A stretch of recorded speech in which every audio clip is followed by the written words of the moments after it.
وکفا وسلام علی عباده الذین اصطفى اما بعد اعوذ باللہ من الشیطان الرجیم بسم اللہ الرحمن الرحیم وَلَقَدْ جِئْتُمُونَا فُرَادَى كَمَا خَلَقْنَاكُمْ أَوَّلَ مَرَّةٍ وَتَرَكْتُم مَّا خَوَّلْنَاكُمْ وَرَاءَ ظُهُورِكُمْ وَمَا نَرَىٰ مَعَكُمْ شُفَعَاءَكُمُ الَّذِينَ زَعَمْتُمْ أَنَّهُمْ فِيكُمْ شُرَكَاءُ لَقَد تَّقَطَّعَ بَيْنَكُمْ وَضَلَّ عَنكُم مَّا كُنتُمْ تَزْعُمُونَ صدق اللہ العظیم۔ سورۃ الانعام کی اس آیت مبارکہ کا ایک مفہوم اور اس پہ گفتگو گزشتہ جمعہ کو بیان ہو چکی۔ اس میں اللہ تعالیٰ فرماتے ہیں کہ قیامت کے دن لوگوں سے یوں خطاب ہوگا، تم آ گئے ہمارے پاس تن تنہا، جیسا کہ ہم نے تم کو پہلی بار پیدا کیا تھا، اور جو کچھ ہم نے تم کو دنیا میں دیا وہ سب تم اپنے پیچھے چھوڑ آئے، اور ہم تمہارے ساتھ ان سفارشی لوگوں کو آج نہیں دیکھتے جن کے بارے میں تمہارا گمان تھا کہ وہ تمہارے معاملے میں تمہاری شفاعت سفارش کریں گے۔ تمہارے درمیان ہر طرح کا تعلق ختم ہو گیا، اور جو کچھ گمان تم رکھتے تھے جن کے بارے میں وہ آج تم سے کھو گیا۔ تو اس میں یہ جملہ کہ تم ہمارے پاس آ گئے اکیلے، اس کا ایک مفہوم تو یہی ہے کہ دنیا کی کوئی چیز تم ساتھ لے کر نہیں آئے، دنیا میں جو کوئی تمہارے تعلقات تھے ان میں سے کوئی تمہارے ساتھ نہیں ہے، تمہارا مال و دولت، اولاد، رشتہ دار کوئی ساتھ نہیں ہے۔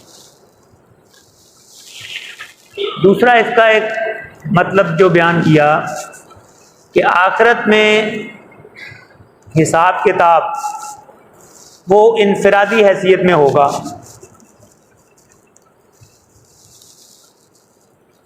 اجتماعی طور پر نہیں ہوگا کہ ایک گھر کے لوگوں کو اکٹھا بلا لیں، ایک شہر کے لوگوں کو اکٹھا بلا لیں، ہر شخص کا علیحدہ علیحدہ حساب ہوگا۔ کچھ ایسے ہی الفاظ سورہ مریم میں بھی آئے ہیں جہاں فرمایا ان کل من فی السماوات والارض الا آتی الرحمن عبدا، آسمانوں اور زمین میں کوئی نہیں مگر یہ کہ وہ رحمان کی بارگاہ میں حاضر ہوگا بندگی کی حالت میں، اس کا بندہ بنتے ہوئے۔ دنیا میں وہ بندگی سے بھاگتا رہا ہوگا، لیکن وہاں اللہ کے سامنے عاجز ہو کر بندہ بن کے حاضر ہوگا۔ لقد احصاهم وعدهم عدا، اللہ نے ان سب کو گھیر لیا، ان کا شمار کر لیا اور ان کی گنتی کر لی۔ اور آگے فرمایا وَكُلُّهُمْ آتِيهِ يَوْمَ الْقِيَامَةِ فَرْدًا، اور ان میں سے ہر کوئی اللہ کے ہاں حاضر ہوگا فردا، اکیلا، انفرادی حیثیت۔ تو اس میں تو کوئی شک نہیں کہ محاسبہ اخروی وہ انفرادی حیثیت میں ہی ہوگا۔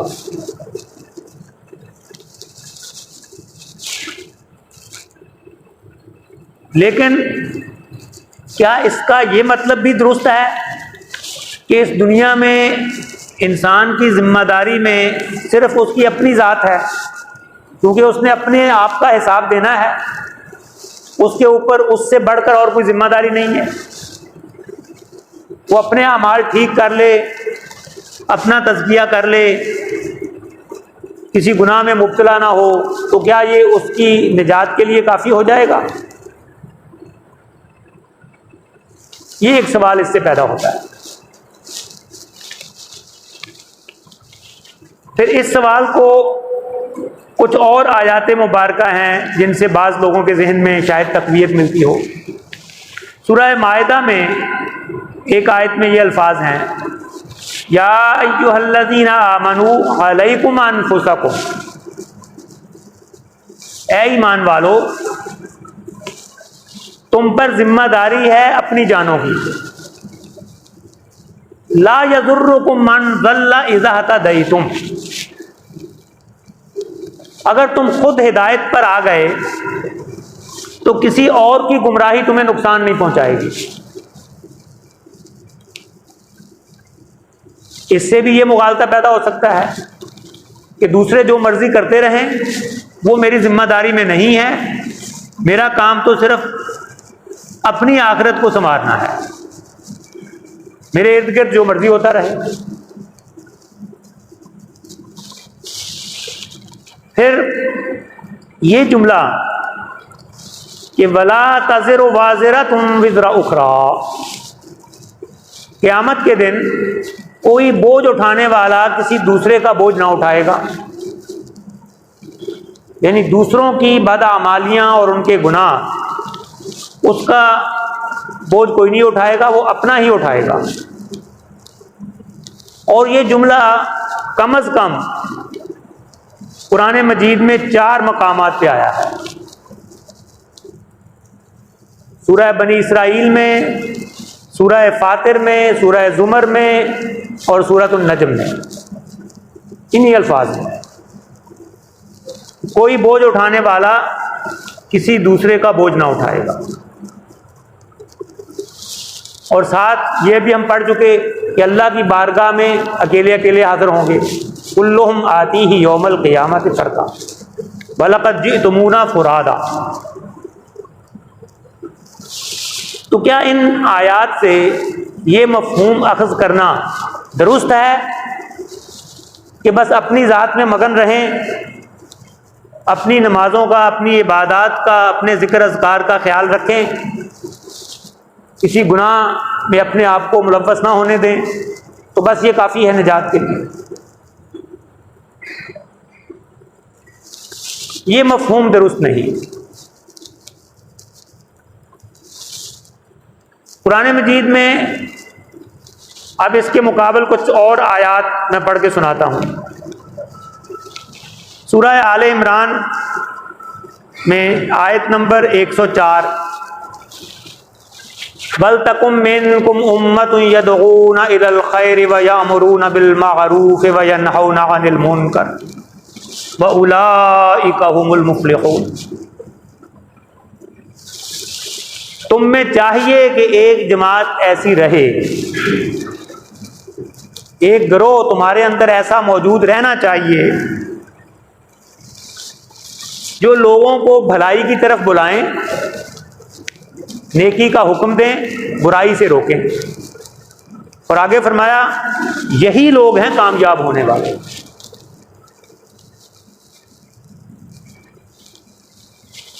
تو اگر پہلی بات درست ہے تو کیا اس گروہ کے لیے وہ بات درست نہیں ہے جو جس کا ہونا لازمی قرار دیا گیا؟ کیا ان کے حق میں یہ بات ٹھیک نہیں ہے کہ وہ بس اپنا آپ درست کر لیں، اوروں کو بلانے کی یا اوروں کو نیکی کا حکم کرنے کی، برائی سے روکنے کی کوئی ضرورت نہیں؟ پھر اسی سورہ آل عمران میں چند آیات کے بعد آیت نمبر 110، اس میں اس امت کے پیدا کیے جانے کا مقصد ہی یہ بیان کر دیا گیا کہ کنتم خیر امۃ اخرجت للناس، تم وہ بہترین امت ہو جو لوگوں کی نفع رسانی کے لیے پیدا کی گئی، جس کو نکالا گیا ہے اس دنیا میں لوگوں کے فائدے کے لیے۔ تأمرون بالمعروف وتنہون عن المنکر وتؤمنون باللہ، تم لوگوں کو نیکی کا حکم کرتے ہو، برائی سے روکتے ہو اور اللہ پر ایمان لاتے ہو۔ یہ تمہاری صفات ہیں، ان صفات کی بنا پر تم خیر امت ہو، سب سے بہتر امت تم ہو۔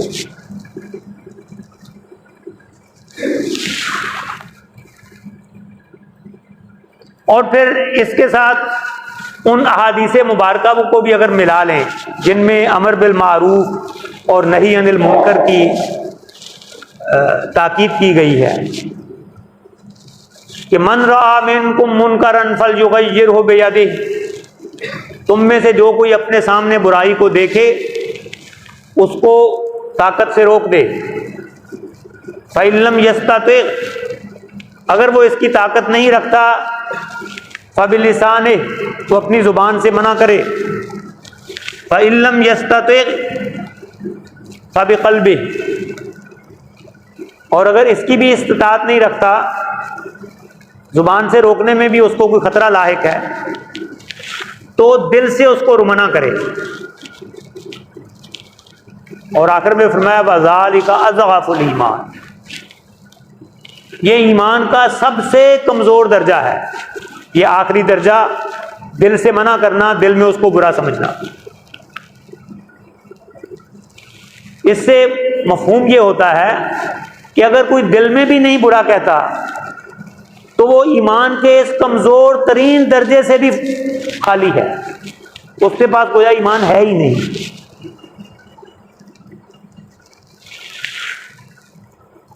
پھر ایک دوسری روایت میں تاکید کے ساتھ کہا گیا کہ تم امر بالمعروف اور نہی عن المنکر کرتے رہو، مبادا وہ وقت آ جائے کہ تم اللہ سے دعا مانگو اور تمہاری دعائیں قبول نہ کی جائیں۔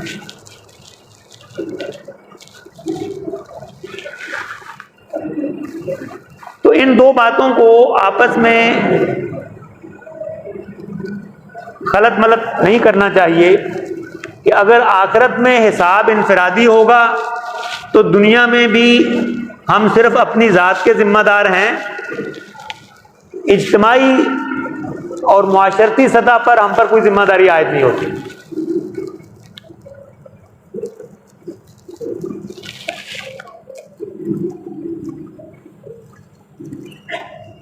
یہ ایسے ہی ہے کہ جیسے آج کے زمانے کی مثال اگر میں دوں کہ کوئی ٹیم میچ کھیلتی ہے تو اس میں اس میچ کے بعد انفرادی طور پر انعامات دیے جائیں کہ کس نے اچھے کھیل کا مظاہرہ کیا، مین آف دی میچ کسی کو قرار دیا جائے، پہلی دوسری تیسری پوزیشن، تو وہ انفرادی حیثیت میں ان کو انعامات دیے گئے۔ لیکن کیا اس کا یہ مطلب ہے کہ وہ میچ کھیلتے وقت ہر کوئی بس صرف اپنی پرفارمنس پہ نظر رکھے؟ اس وقت اس کو اس ٹیم کا حصہ بن کے کھیلنا پڑتا ہے، اس کو اپنے دوسرے ساتھیوں کو بھی موقع دینا ہوتا ہے، پھر جا کے وہ ٹیم جیتتی ہے۔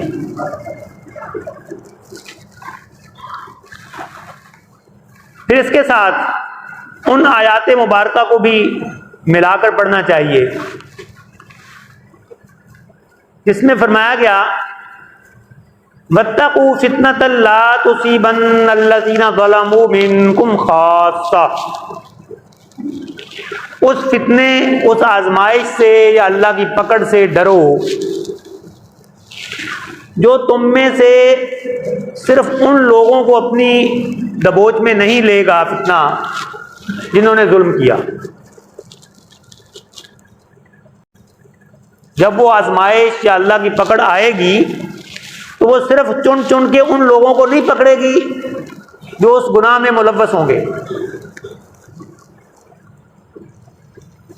بلکہ وہ لوگ بھی اس کی پکڑ میں آئیں گے جو براہ راست تو گناہ نہیں کر رہے تھے لیکن خاموش تماشائی تھے۔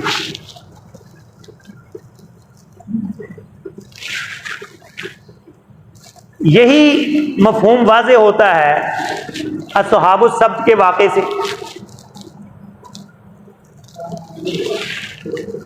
کہ ان میں سے کچھ لوگوں نے اللہ کے حکم کی نافرمانی شروع کر دی، 3 گروہ ہو گئے۔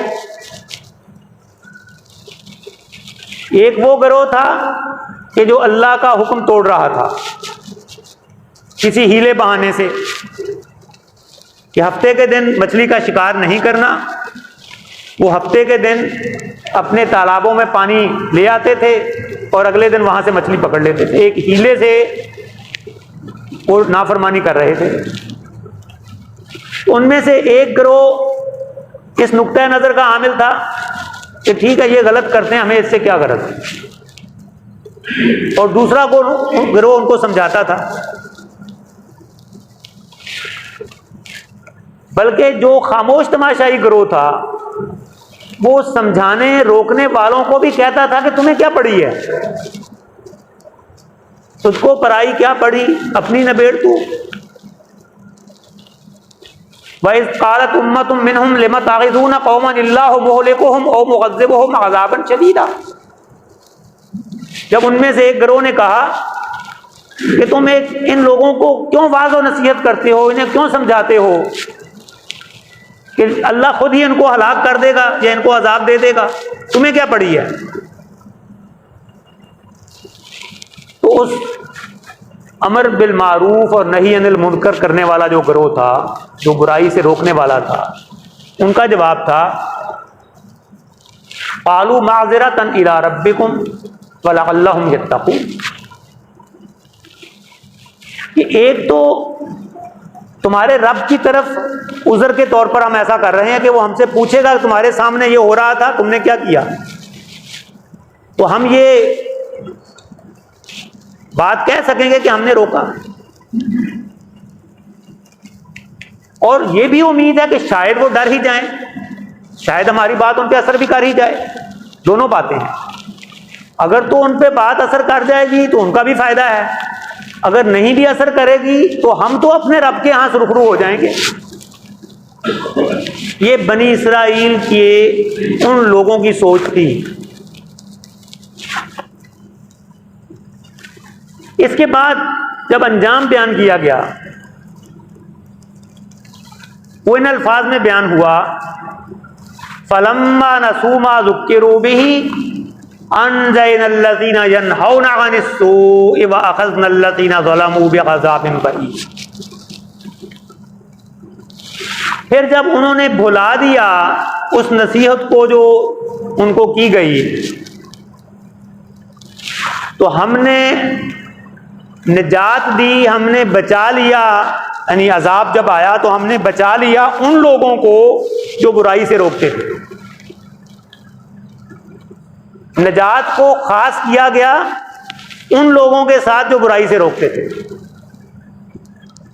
اور پکڑ لیا ہم نے سخت عذاب میں, تنگی دینے والے عذاب میں ظلم کرنے والوں کو.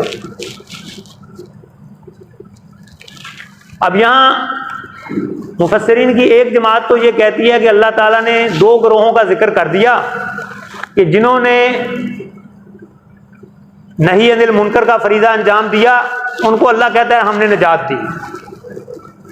ان پر عذاب یہ آیا تھا کہ وہ مسخ کر دیے گئے تھے, بندر اور خنزیر بنا دیے گئے, تو اس عذاب سے ان کو بچا لیا. اور جو اس نافرمانی میں خود مبتلا تھے ان کے بارے میں کہہ دیا کہ ان کو ہم نے عذاب میں پکڑ لیا. جو تیسرا گروہ تھا سائلنٹ آبزرور, اس کے بارے میں واضح طور پر کچھ نہیں کہا, تو ہمیں بھی خاموش رہنا چاہیے, ہمیں نہیں معلوم کہ اس کا کیا انجام تھا. لیکن مفسرین کی ہی ایک جماعت یہ کہتی ہے کہ وہ بھی ظالموں میں شامل تھا. ان کا ظلم یہ تھا کہ وہ برائی کو اپنے سامنے دیکھتے تھے اور ٹس سے مس نہیں ہوتے تھے, یہ ان کا ظلم تھا. تو وہ بھی ان لوگوں میں شامل ہیں جنہوں نے ظلم کیا.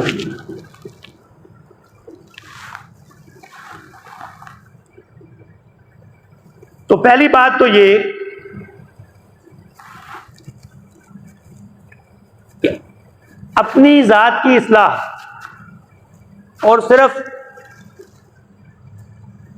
اپنے اعمال کو درست کر لینا اور اپنے گرد و پیش پھیلی ہوئی برائیاں یا جو لوگ احکام الہی کو پورا نہیں کر رہے, معروف پر عمل نہیں کر رہے, منکر سے بچ نہیں رہے, ان سے لا تعلق ہو جانا,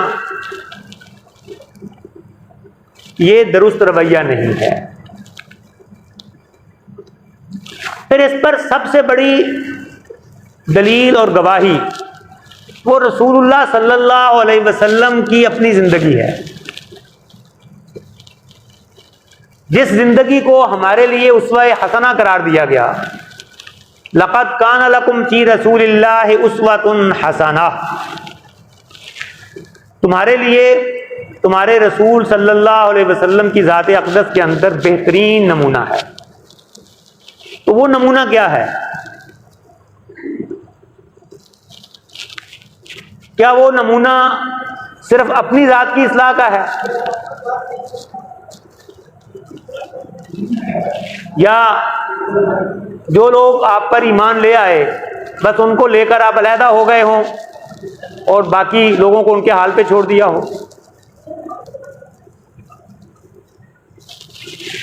تو آپ کی زندگی ایک کھلی ہوئی کتاب کی طرح ہمارے سامنے ہے کہ آپ نے کیا کیا۔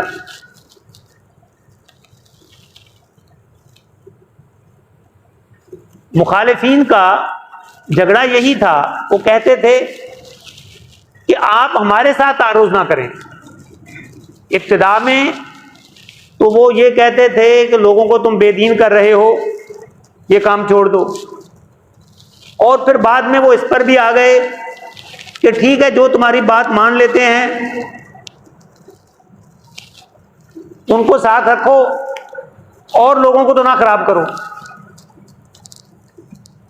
لیکن رسول اللہ صلی اللہ علیہ وسلم نے لوگوں تک اللہ کی بات پہنچانے کا عمل جاری رکھا۔ یہاں سے ایک اگلی بحث شروع ہو جاتی ہے کہ رسول اللہ صلی اللہ علیہ وسلم کو کیا ذمہ داری دے کر اس دنیا میں بھیجا گیا۔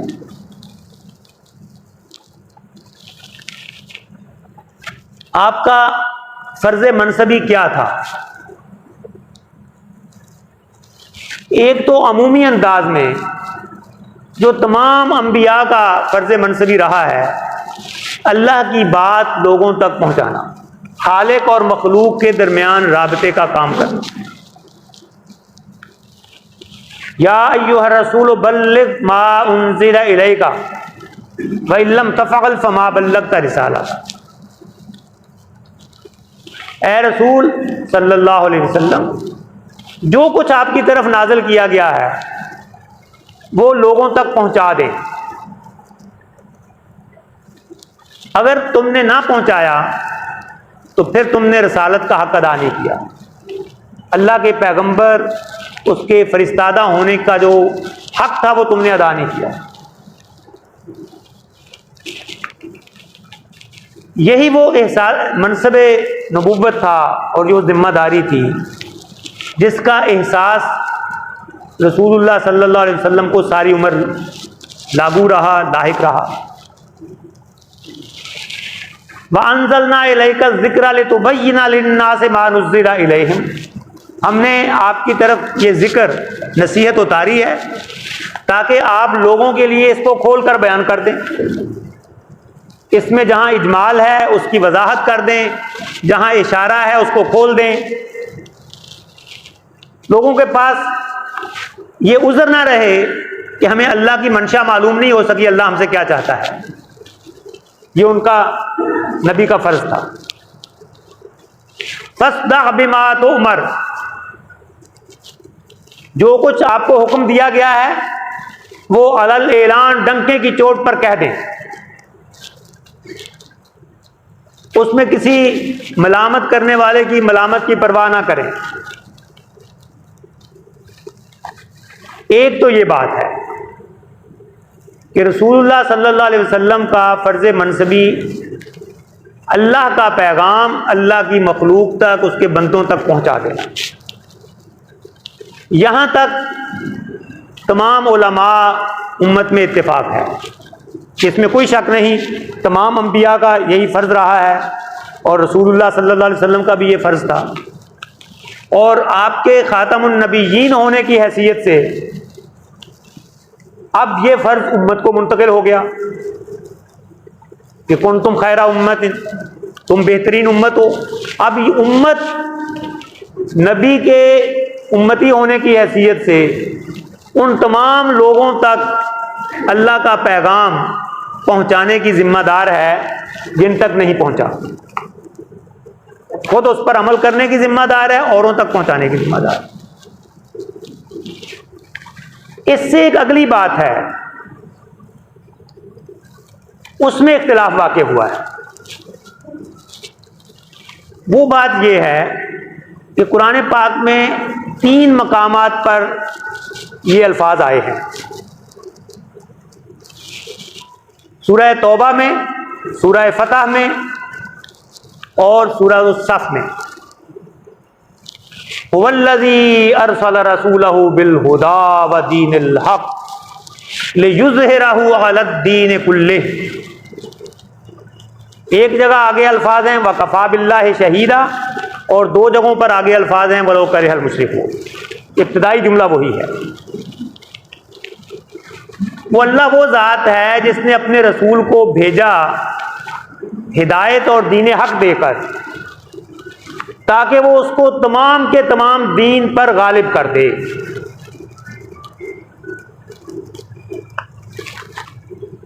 ایک جگہ الفاظ ہیں اور اللہ کافی ہے گواہ ہونے کے لیے، اور دوسری جگہ 2 جگہوں پہ الفاظ ہیں اگرچہ مشرکوں کو یہ کام ناگوار گزرے۔